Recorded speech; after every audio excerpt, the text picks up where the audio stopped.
The death of God is about the drying up of a horizon of meaning and of a whole form of human life. Where do we stand in the illusion it makes? What kind of space are we invited into?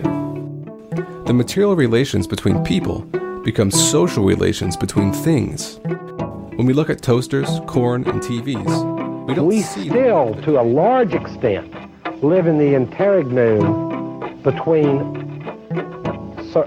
worlds, if you will, or between paradigms. Not many people in the history of the world have faced that. Zero Squared is the Zero Books podcast. Hello, Zero Books listeners and readers. This week's podcast features a conversation with Ashley Frawley, who is the author of the book The Semiotics of Happiness and a reader at Zero. We're talking about the fragility that psychological fixes for social problems engenders in the population. So, by the way, this is Douglas Lane. I'm the host of the podcast and the publisher of Zero Books. And if you're a fan of the podcast, you should consider becoming a Patreon supporter. We are now releasing interviews through YouTube live stream that are just for our Patreon supporters. And we're also releasing ebook each month for Zero Books Club members, people who donate $15 a month. And there's a new series of videos called The History of Communism, which I'm a little bit behind on, but which is going to be coming out on a regular schedule again soon. I'm going to hopefully start releasing the videos that we release as podcasts as well. I made you just do that through the Patreon. So if you like what you hear, come over to Patreon. There's a lot more there. And at the moment, the music you're listening to is Macintosh Plus.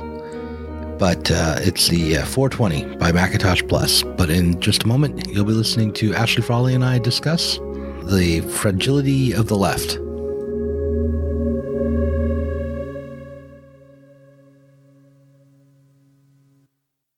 I'm recording my side, and now I'm recording your side.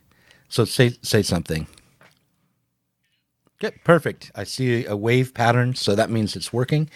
Yeah, so listen, what I want to do to start here, now that we're recording, is get you to introduce yourself again, because I'm just lazy, and then also to introduce the lecture that we're going to talk about, where you gave it, and what it was, and all that kind of thing. Is that a good place to start? Yeah, just where because I've got the lecture and your notes for the lecture, but I've forgotten the venue. So yeah. My name is Ashley Frawley. I'm senior lecturer in sociology and social policy at Swansea University, and I've published one book, Semiotics of Happiness, Rhetorical Beginnings of a Public Problem, and I'm currently desperately trying to finish the second book, which is called Significant Emotions, and I pushed it back many times because I've had two children, which I do not recommend after signing a book contract. So that's what I'm working on at the moment, and then hopefully after that I'll write a book for Zero.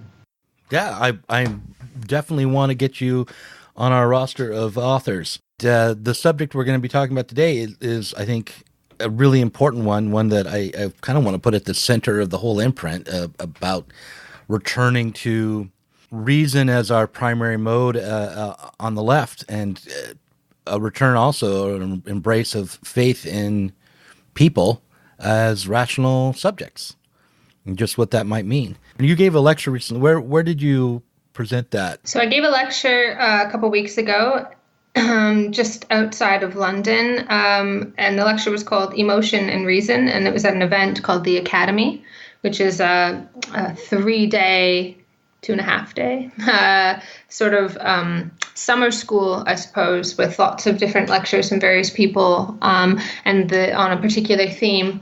And the theme was the culture wars. And I've been going to the Academy for a long time, and I was really amazed that they asked me to speak. I was really daunted by the prospect talking in front of people that I respect a huge amount. So it was an interesting experience, and the lecture seemed to have gone down well. And I was talking about the rise of emotion problems in the public sphere, and what that says about how we view the rational human subject. So the Academy, is that a kind of a think tank, or is it attached to the Battle of Ideas, or you said it was a summer school? Yeah, it's attached to the Battle of Ideas. It's not a think tank. It's like anybody can go. It's like the slogan was, I don't know if it's still the slogan, but it was the university as it should be. So I just noticed, and I can't help but comment, that doing a seminar or a series of lectures on the topic of the culture war is already kind of framing yourself in a particular way. I mean, that you're either a contrarian on the left or part of the right, I think, if you even mention the culture war.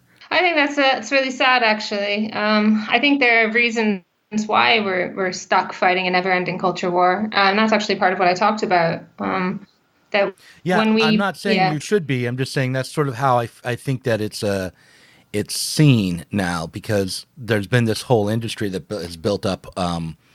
I call it the anti-social justice warrior industry, but it's also sort of an industry that critiques liberal policy or liberal sentiments. Yeah, it's a really scary time to venture out into the world of being a public intellectual. I'm the sole provider for, 2 babies, basically. And I'm always really afraid that I'm going to say something wrong. And that, what an indictment of the left that,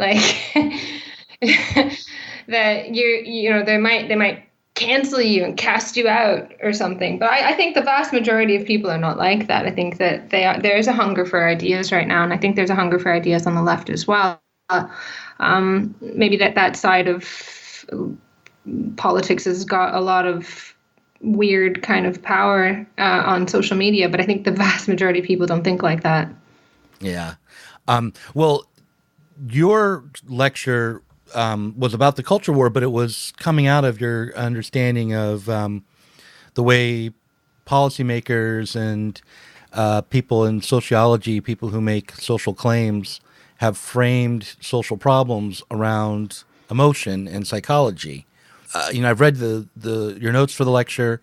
I'm looking forward to seeing it, because I guess it's going to be released on YouTube, the actual presentation. But I'm interested, just at the outset, how you see it as relating to the issue of the culture war. Do you think the culture war is a war about emotions? In a way it is, because part of what has allowed people to claim or to frame things as much more problematic than perhaps they would have been in the previous sort of eras of culture wars, is through this construction of emotional damage as on the same plane as physical damage. That, regardless of how I think about or understand something, it's going to be de facto problematic and painful. So I think that kind of taken for granted idea of diminished subjectivity, that is that we are quite weak and fragile as human beings, ultimately underlies a lot of the claims that people shouldn't be allowed to say things that challenge a dominant narrative. I do think that's kind of a bad faith argument to a certain extent, that when people say they don't feel safe, I think there's a certain amount of disingenuousness to it. But at the same time, I actually think, and one thing that's important to understand is that I do think that people actually many people have become much more fragile than would have been the case in the past. So people aren't simply making it up. And that's, one of the questions that people often ask is well, what's so bad about this? What's so bad about thinking about emotional health?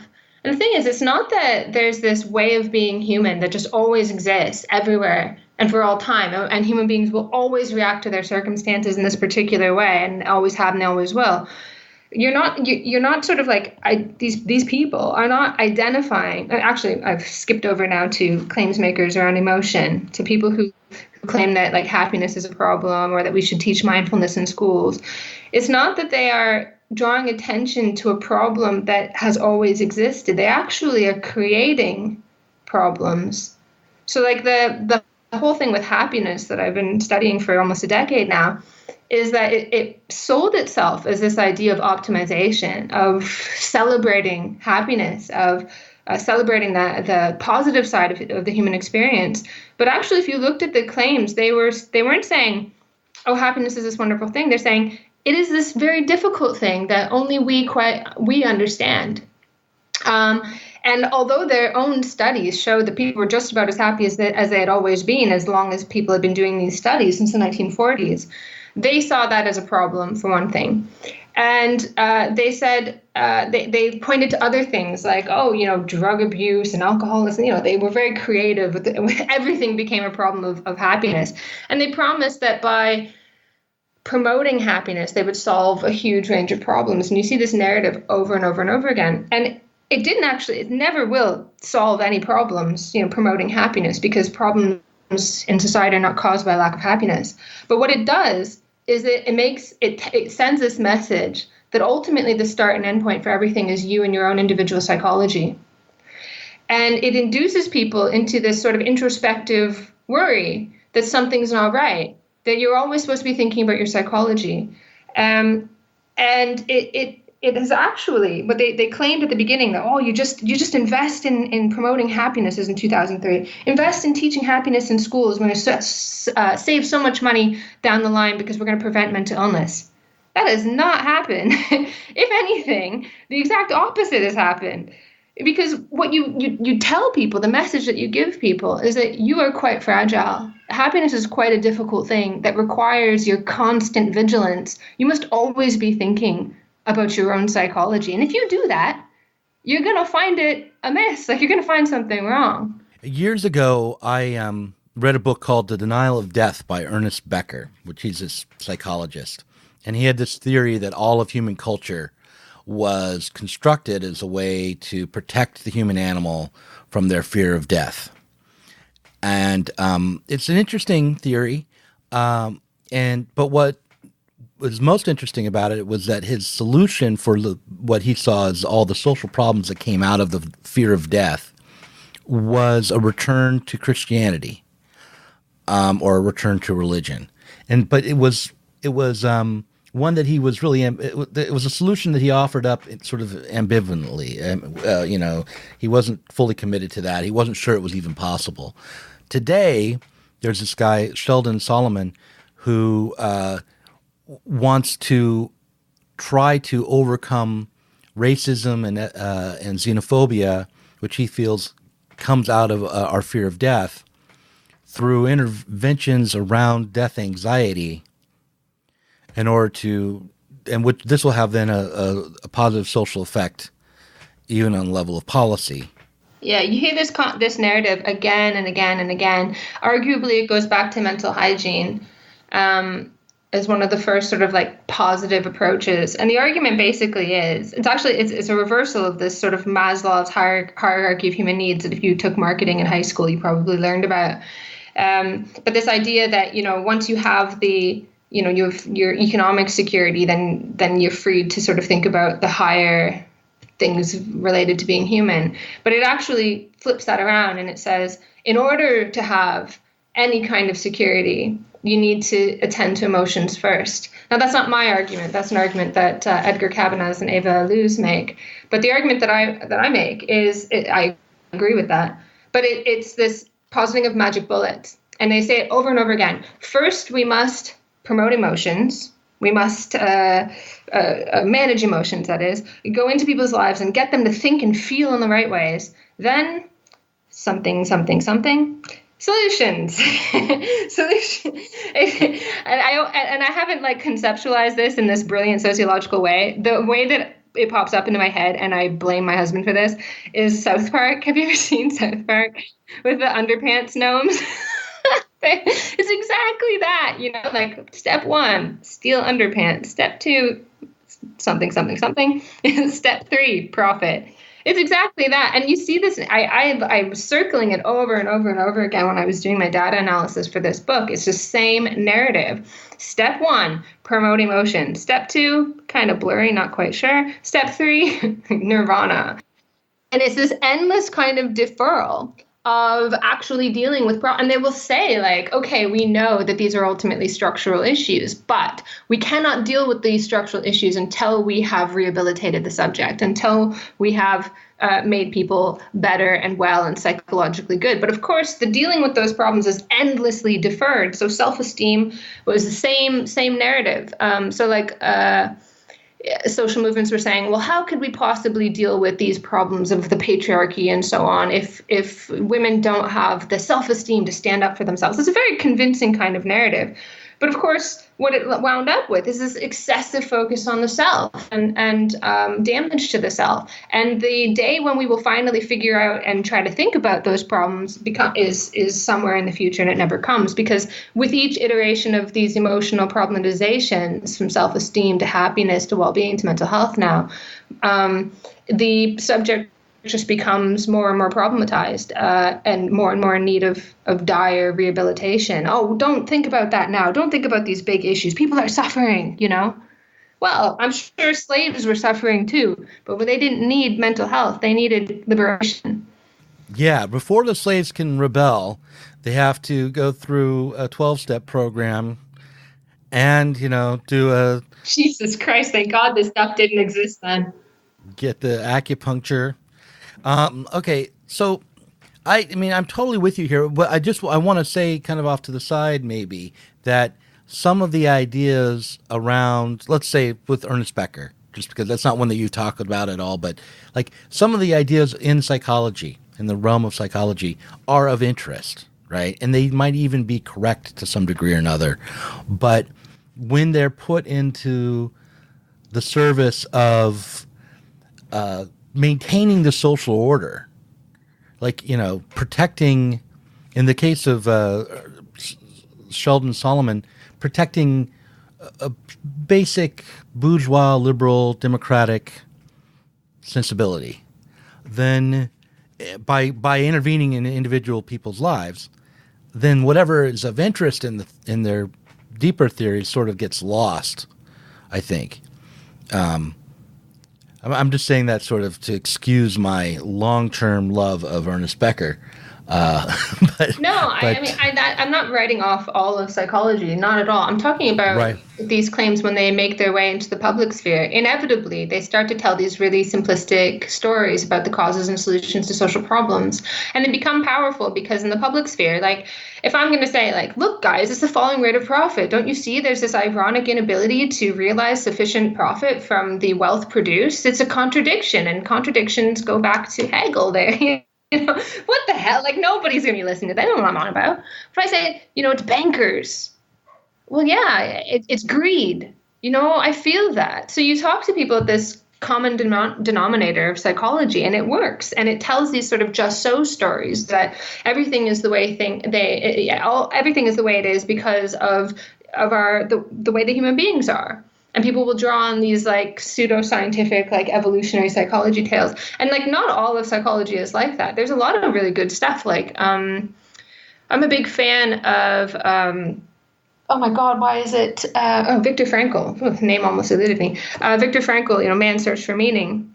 I think there's a lot to that. And it's interesting because he talks about how there's this need for a project beyond the self. And I think that, what's happening at the moment is that there isn't any anchor beyond the self where we can derive meaning or truth from. And so that anchor is just moving more and more inward. So if you ask young people to, like, what's the point of education? Or ask their parents, they'll say, well, to make them happy, to make students happy.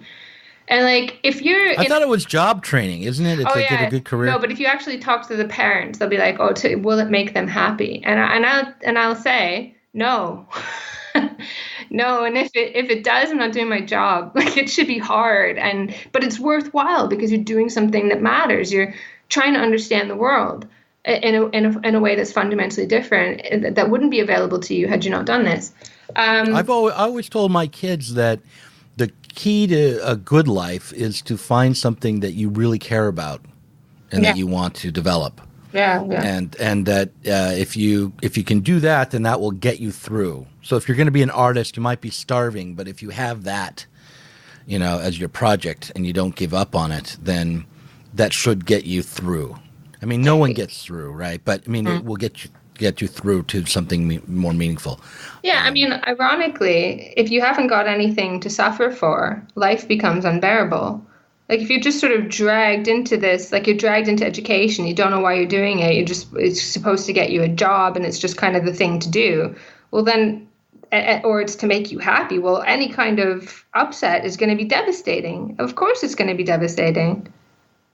I love how where we kind of sometimes end up accidentally. Like, yeah, what we want to do is, tell people they need to be thinking about things that are abstract and that don't have anything to do with them, and be prepared to suffer. Yeah, but the thing is, you don't necessarily realize that you're suffering because you're so engrossed in something else. Well, let's step back and talk about the way that the kind of the emotional therapeutic model for solving social problems works itself out. So you've noticed, for instance, that there'll be a social claim, say around happiness, that maybe before that there were claims about self-esteem, and then it slowly is transformed into a concern not about self-esteem but about happiness. Yeah, and then now you're seeing it being transformed from happiness into mindfulness. No, I think mindfulness, I mean, it piggybacked off of happiness and well-being, but I think it's minor. It's much, much smaller. But yeah, happiness turned into well-being, and then well-being turned into mental health. Oh, okay. So well-being, not mindfulness, but well-being, and then now mental health. So I mean, the thing about mental health is if you actually, like my wife is just starting out in psychiatric nursing. She's working with people who are truly damaged, right? People who have major delusions and won't eat and literally are starving themselves to death, or people who aren't sure where they are, or who are violently reactive, who won't keep their clothes on for any length of time, just wild stuff. For those people, getting them to be mentally healthy it's got to be a priority. And by the way, mentally healthy doesn't even mean functional, right? It just means not immediately destructive. I mean, they won't kill themselves, or they won't kill someone else, or they won't starve themselves to death, or whatever. I mean, that's the level that we're at, because it's like an emergency psychiatric ward. But for most people, a sense of being out of balance, I think, is the norm. It's like that's actually health. Well, if you're thinking about it all the time and you're told that the norm is to be happy, the norm will then become mental ill health. Right. It's like I feel like we've shoved all of society into the psychiatric ward in a way. Exactly. We absolutely have. And the thing is, it's really ironic because I was just reading Donna Friedis's book on happiness and social media. She talks about how the vast majority of the young people that she studied absolutely rejected the imperative to present as happy all the time. But it's interesting because it doesn't actually lead them. Shouldn't say this, I don't think, but I'm not finished yet. But it doesn't actually lead them to then say, ergo, it's normal to have a variety of different feelings, or live in different ways, or to not think about your feelings very much at all. But actually, it's normal to be ill. That that happiness is impossible. And it's bad that we are asked to be happy all the time, because really we're ill. So it's actually it's not led to this repudiation of that narrative that in favor of one that says, like, it's just okay to be weird, or like, just to feel bad sometimes, or to actually feel very, very, very bad because of the nature of the thing that's happened to you. It's become normal to be ill. So illness has been normalized. It's so people will say, like, so I was talking to like an 18-year-old kid at the academy who was saying, grief is an illness. He says it's normal, but it is an illness. And the older people that were talking to him were really flabbergasted by that. They were like, what are you talking about? Like, it is the deepest thing you're going to feel as a human being. As human beings, we are social creatures. We develop these bonds with other people, and then they die. That's the worst thing. Of course, you're going to grieve. That's the feeling that unites us as human beings. And so he says, yes, but it is illness. If you want to say that, then you just have to rethink what an illness is, I suppose. You know, it's like, yeah, it's a necessary illness. Without it, you don't have meaning. Yeah, but what winds up happening is that, and the main point that I'm trying to make is that people think of these things as like promoting happiness, encouraging people to be mindful and so on, as a kind of optimization, but it's not. It's a pathologization of everyday life. Well, do they have a human subject in mind who wouldn't be pathological? Yeah, they actually have created like a handbook of positive human functioning. So they actually have like stipulated exactly what it means to quote unquote flourish. and would such a human being grieve? I imagine so, yeah. Like, I doubt that and I think that's, again, when you look at like happiness narratives, like claims makers themselves will say it is not normal to be happy all the time. But by that, they're not saying necessarily or that it is normal to feel a variety of emotions. They're saying it is normal to be sick. Now, they don't come out and say that, obviously, but that's the implication, and that's the message that's been getting across, that's been going across. And I think what's interesting is that I've been looking at this shift from one cycle. I hate to call them cycles, and I haven't really got the terminology down, but from one like emotion discourse to the other. So if you look at mental hygiene, it reaches its height in the 1930s, and then it starts to decline in the 1940s probably because of its association to the eugenics movement. But as it declines, it's replaced by mental health. But also, if you look at like the parabola of the fad, if you look at like Google Ngram, not the fad, but of mental hygiene, where it declines, you can see self-esteem actually come up. And I think that's interesting, because one narrative that essentially says, you know, most of the problems that exist in society are down to, down to our defective mental capacities, that gets replaced by a much more positive sounding, far less eugenic narrative that says the exact same thing. Most of the problems in society ultimately come down to our failure to believe in ourselves, to have a particular orientation. And there was, it's amazing how explicit the self-esteem movement was about the claim that it was going to solve every problem. They called it a social vaccine. And of course, that didn't happen. And I actually grew up during the self-esteem movement. If you can imagine, we used to do speech competitions. I'm not sure if you do that in the States. But I used to do these speeches, and I was quite good at them. And I did a speech one year on self-esteem, not because I actually thought or knew that self-esteem was a really important thing and important to me. But I knew that when you talked about self-esteem, the adults all got very excited. And so I gave this speech, and I listen to these Jack Canfield tapes over and over and over again. I believe that self-esteem is the bottom line of every personal problem that anyone ever has. And the amazing thing is that, and I listen to these tapes all the time. My dad made me listen to them all the time. Did it make me uniquely proud of myself? Absolutely not. Absolutely not. People ask me what makes you good at your job? And I say crushing self-doubt. Yeah.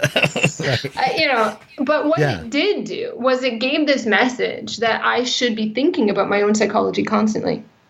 And it sort of primed me. So when I was in university, I would put affirmations up on my wall, you're worth it. Or don't save happiness up for the future. Be happy now.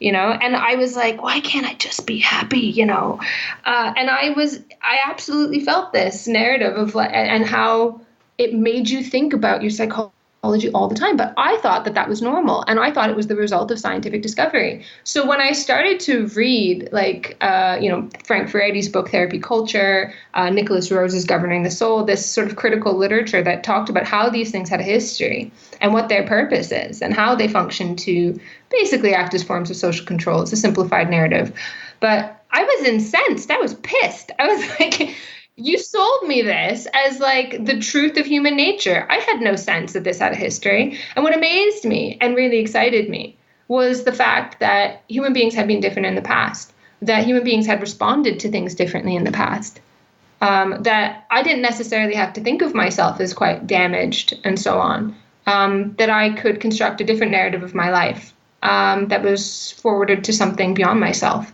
And that for me was extraordinarily liberating. It is historical, this approach to solving social problems. But the way we talk about it, especially when you kind of focus on the claims makers and the way that it's sold, which it absolutely is, I feel as though it almost seems as though we're risking falling into a conspiracy model ourselves. Like, what I'm really interested to understand is, why did this approach to solving social problems arise? What brought it into being this way? And can we trace it back to a series of moments or historical epoch where a different approach, let's say the Marxist approach or the approach based on Kantian Enlightenment ideals, was seen to be wanting? I mean, was it something as simple as like the invention of the atom bomb that turned people away from a more scientific or rational, reason-based approach to solving social problems? Yeah, exactly. It's all those things. So the thing is that I hate to play up the industry side of things. I've actually become more and more convinced that the industry side side is important, and there's a weird and interesting connection to this need to sort of sop up excess labor that resulted from deindustrialization. So you see it in Wales, for instance, where they were in the UK generally, they had this big idea. It was like the problematization of loneliness. Of course, they didn't call it the problematization. They said loneliness is a very big problem. And if you looked at the documents, the policy documents, they talked about how being companions and making people less lonely was going to be a job creator. If you look at the Wellbeing of Future Generations Act in Wales, they also, again, say that well-being could be this new industry that will replace the deindustrialization that's caused serious problems in Wales. So there's all this excess labor. And you see, again, in China, neoliberalism and sort of pushing people out of factories, has seen this trend toward training people as like therapists, taxi drivers, therapist housemaids, these like expendable kind of companions for the middle class.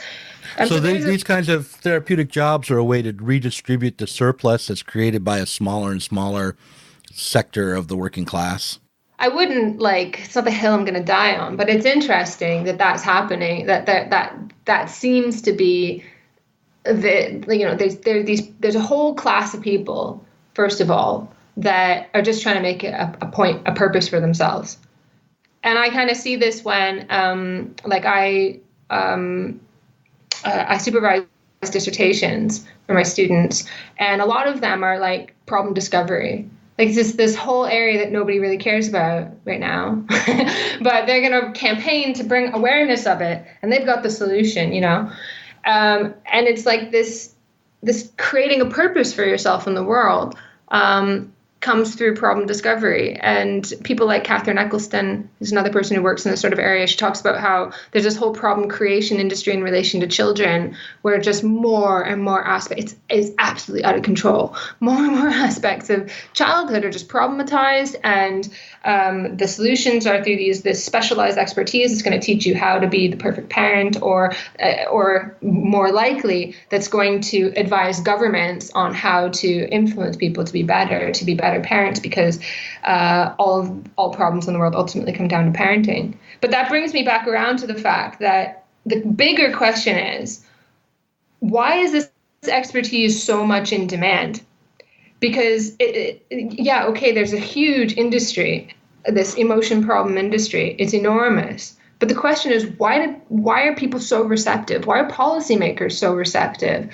And if you look at the prehistory, so like before these issues come up in the public sphere, if you look at the prehistory of the problems, there's nobody like out in the streets being like lay people like, teach me how to be happy, or like in the workplace, like, boy, it would be great if I had mindful meditation. Like nobody's sitting there, they have completely different demands. You don't go out in picket lines asking your managers to manage your emotions. You want more money. Right. Yeah. What underlies this ultimately, and I think you mentioned a lot of things. So it's obviously with something so big and so pervasive in the culture, it's very difficult to draw sort of monocausal explanations. And you mentioned like the atom bomb. Yeah, like what happened in the 20th century dealt a serious blow to our dreams that human beings could rationally direct the future. But where did those dreams come from? So if you look at it's a long, sort of complicated story. And if you go back to the Enlightenment, that's sort of the birth of this idea of the rational, free-willing subject. And that's really the sort of first time that there was this glimmer that human beings could exert control through their rationality over the forces of history. Now, obviously, it was hugely qualified.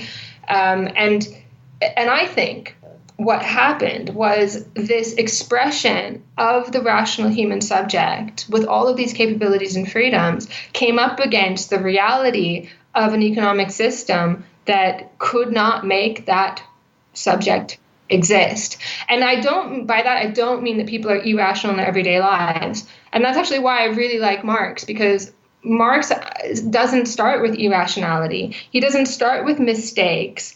Human mistakes or human psychology or greed or anything like that. He starts with the same assumptions of the liberal, free-willing subject. And he explains how people act rationally in the world, and that the culmination of all of those rational decisions is something that at the aggregate level is extraordinarily irrational. So in the Communist Manifesto, he famously writes with Engels, it produces poverty amid great wealth, a situation that in all earlier epochs would have been an abstraction, crises of overproduction. Like, can you imagine in a world where people are starving, we have a crisis of overproduction? Right. Like, it's insane. But, right. But what he says is that it's not that people are irrational. It's that we do not exist in a direct relationship. So we don't have, we might set goals as a society, but our ability to reach those goals is mediated by the market. So we don't have that direct relationship. And so I think that this ideal, like what Enlightenment thinkers saw was this little glimmer of freedom. It's like this light on the horizon of a sunset, or a sunrise, you can just see it. But it's a bad metaphor because it's not like a sunrise at all, because it won't rise. It's just, it's stuck there. It's like a light at the end of the tunnel. But it's train. Actually... But we can see these little glimmers of freedom, this freedom that was not available to people under feudalism, for instance. Like, you were born a serf, you died a serf, right? Under capitalism, you are freed from servitude as a peasant. So free, indeed, you are free to starve, says Oscar Wilde. But what you were born as doesn't dictate how you're going to die. But at the same time, we're not totally free, right? You're free to be an artist or a cook or whatever in the way that you wouldn't have been 1,000 years ago. But you're only free to do that insofar as a capitalist will pay you for it. So until we reach that point, until we can figure out how to release this wealth and abundance that creates the basis for real freedom, or we're freed from this compulsion, until we get to that point, there will always be limits to the ability for rationality to be expressed in the world. So there was this gap between that ideal free-willing subject of freedom and rationality and brotherhood and equality and so on. And then when people looked out into the world, they were like, what are you talking about? I don't see any of those things. I see inequality. I see war. I see irrationality. And so rather than trying to explain, as Marx did, why that comes to be, what obfuscates the expression of that human possibility responsibility, we jettisoned that subject. We said that subject doesn't exist.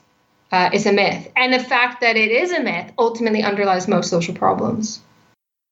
And so when we say that subject doesn't exist, then we're also abdicating our responsibility for creating what really is a very new way of operating in the world. We're overlooking the freedoms that we actually have now, the kinds of people we've become, and also we're not taking responsibility for the kind of contradictions that exist, the contradictions where you can create massive amounts of wealth and still be in debt, or have people starve or be poor.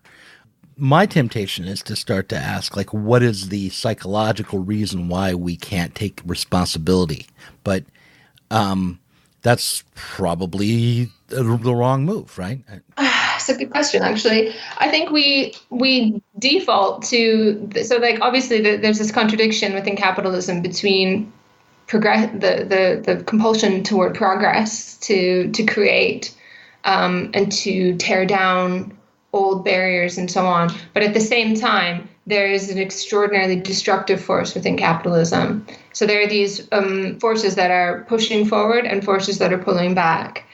And we default, I think, culturally to those forces that are pulling back.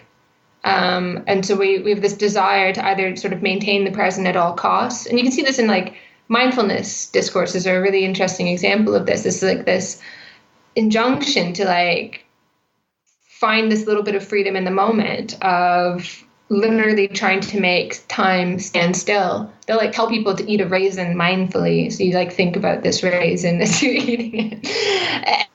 But it's like, it's a really good metaphor for this cultural desire to like hold on to the past. Or like in happiness discourses, they'll talk about like, oh, well, the true meaning of happiness was in Aristotle in his idea of eudaimonia, which is very interesting because that was an idea of perfection that already exists. It's very static. It's already within each human being. It's dictated, well, for Aristotle, it's dictated by fate. You don't actually have any control over it at all. It's already there, and you just have to find it. So they'll want to go back to the past and this kind of romantic repudiation of the present and the future, but it's not like literally going back to the past. It's using the past as this place where you can take these lost values as solutions to the problems of the present. But why do we default to that? Why do we default to that regressive side and celebrate the destruction of capitalism? And I think it's because of the experiences of the 20th century. Like, look what happened when human beings, supposedly, look what happened when human beings tried to take control. The 20th century was also riven with romantic projects, and I was just about to say, romanticism goes all the way back. I mean, even Marx talks about it in the Grundrisse. He says capitalism will never rid itself of the romantic viewpoint. He calls it its legitimate antithesis, which will be with it up until its blessed end. Right. Yeah, I was going to say, I mean, what we're diving into here, what we're getting into here is complicated and I think kind of deep, and I feel like I want to go slowly, but at the same time, I want to go ahead and make some bold claims. Like, I want to say that you can see the same problem that sets up the happiness industry in the radical left as a turn away from Marx and Hegel and to Deleuze and Spinoza. Because Spinoza particularly has this idea that, the whole universe, including all of us within it, is God. And that the human beings are simply finite expressions of God's will. And our task is to align ourselves with the active force of God's unfolding. So that when we are doing well, we'll have an affect or an emotional resonance with our own activity, and we'll be moved forward in what we're doing. And when we are being immoral or acting poorly, we'll have a affect that will constrain us and be negative. And this is, Spinoza's affect theory. And affect theory is very big on the left, at least in certain circles. I think it ultimately relies on a sense of religious order, a conception of the universe as this innately structured ontological foundation that human beings with our, arrogance and hubris have gotten away from. And the other thing is, I think the way that we in, let's say, America or the UK tend to elevate or put people from other cultures on a pedestal is another way of doing the same thing. It's like saying these people, they're not human subjects like we are. They're already in line with God. Their strange ways and their culture are so far away from what we're doing, and that's because we're lost. And if we could just stop oppressing them, the world would be better, right? Because they're already there. But of course, that robs them of their subjectivity, in the process. That basically we reduce others to animals. Absolutely, yeah. Yeah, what's happened, I think, is that if you go back to go back to the Enlightenment, you have this idea of liberal subjectivity, and you have at the same time, so you have like extreme forms of it that I would say Marx took liberalism to its logical conclusions, where he said this society will not allow these things to be truly expressed. If you really believe in the liberal subject and the possibility of human freedom, you have to take that beyond the economic base that we currently have in order to really free that. So he actually takes it to its logical conclusions that you need to take society further. This isn't it. History hasn't even begun yet.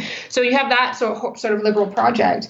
And then you have the romantic reaction to it, which talks about the celebration of nature and mysticism and the desire to go back, the repudiation of the city in favor of the country, magical thinking, enchantment of the present, that kind of thing, emphasizes cultural difference over equality or universalism.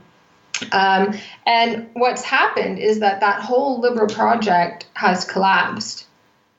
And all that's left is this sort of leftish version and rightish version of romantic reaction.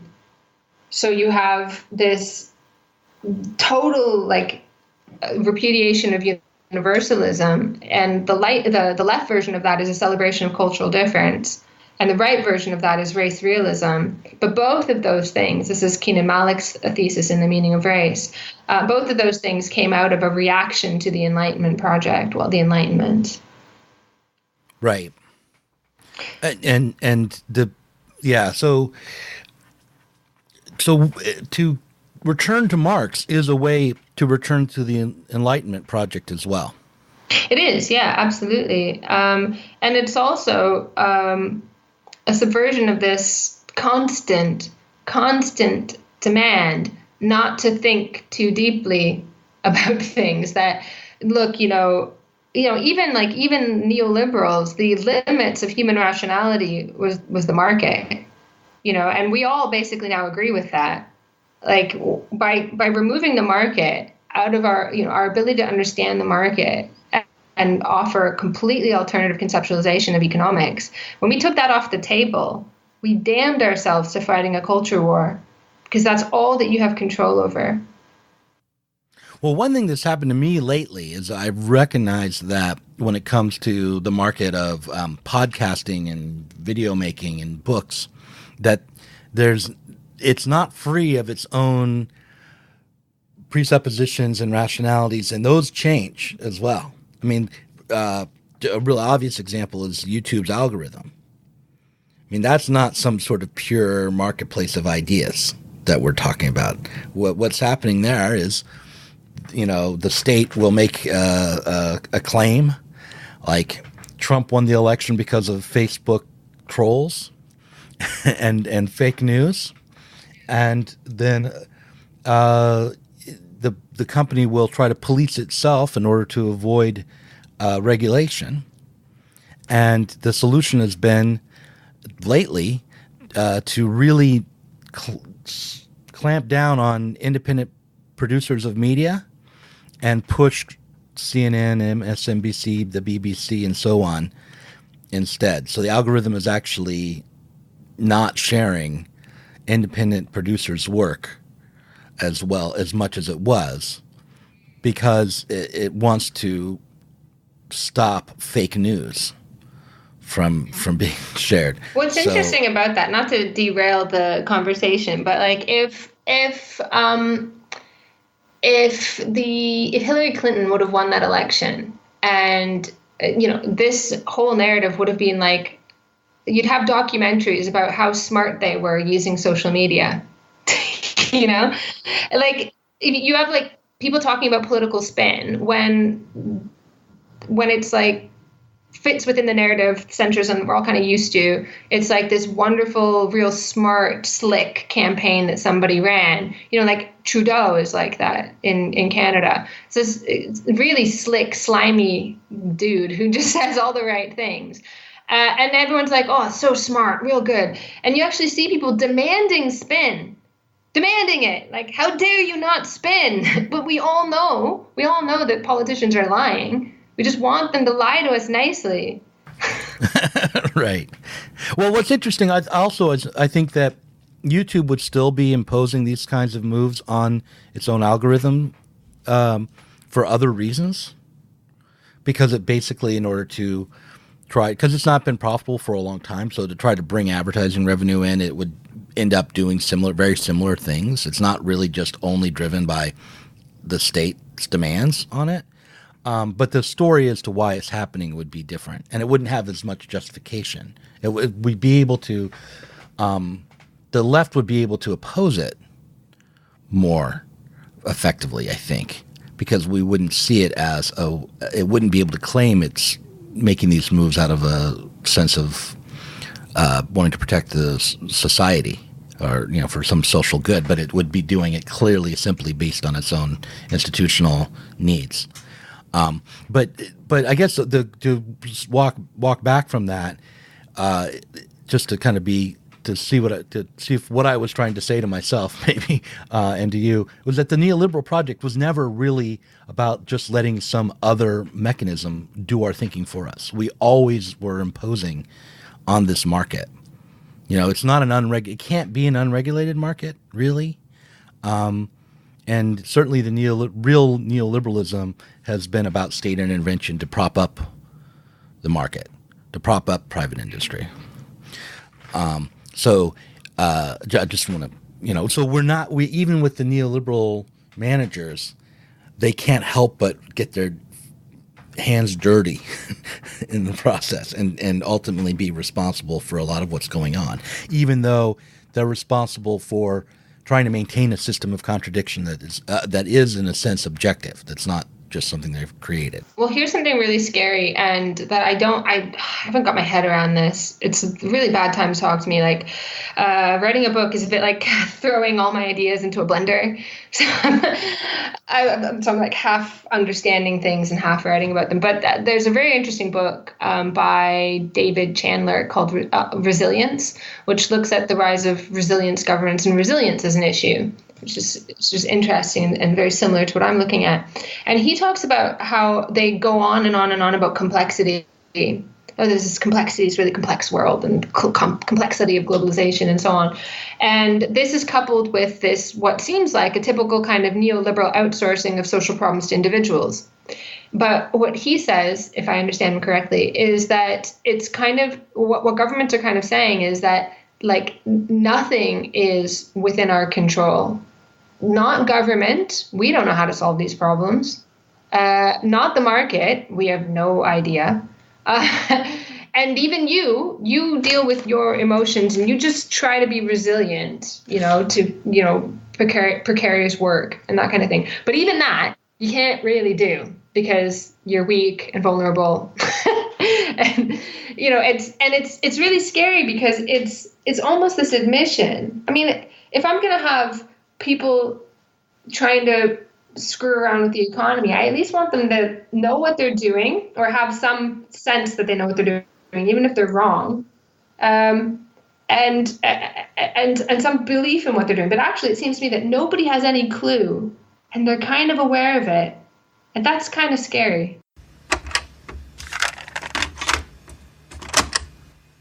We are now talking about the use of you guys as a form of casual group address, gender neutral, because this video has recently been posted online by the Now This website, which I believe is like a progressive news organization, featuring a woman instructing anybody who happens to be watching that you guys, while it may seem innocuous, in fact, you guys should not be normalized because it has a cognitive impact on women and non-binary folks. The form of social life really conditions the way people think, including Marx, of course. That's the first leg, as it were. The second leg is that Hegel's solution of a ongoing historical dynamic, which is there in the phenomenology, that this, what Hegel grabbed hold of, Marx says, is actually the movement of capital. And that in a way, older materialism couldn't grasp that. Hegel's idealism did, without realizing that it actually was social.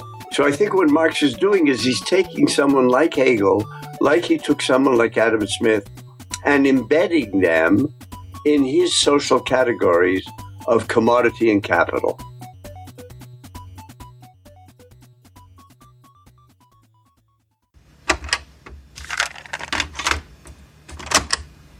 If you ever feel like really hopeless, in the Grundrisse, the very famous fragment on machines, it's like, I recommend everybody to read that, because it's like, it gives you this sense of light at the end of the tunnel that isn't a coming train, but is that, that, you know, you can see this, he even talks about, like, he alludes to AI as well, like artificial intelligence. It's amazing. But he says, you know, at a certain point, we stop being the objects of these machines and we start being the watchmen. And then history begins. We can make our history in the full light of reason because we're no longer alienated. We're no longer the slaves of the machines. The machines become our slaves. Now, the question is, how do we get there? And never. And the most frustrating thing about Marx is that he didn't really say how we get there. Is some small bits here and there that are not very satisfying. But I think, and I hope, and why I'm so annoyed with what so much of social movements have become is that we're not at all asking that question at all.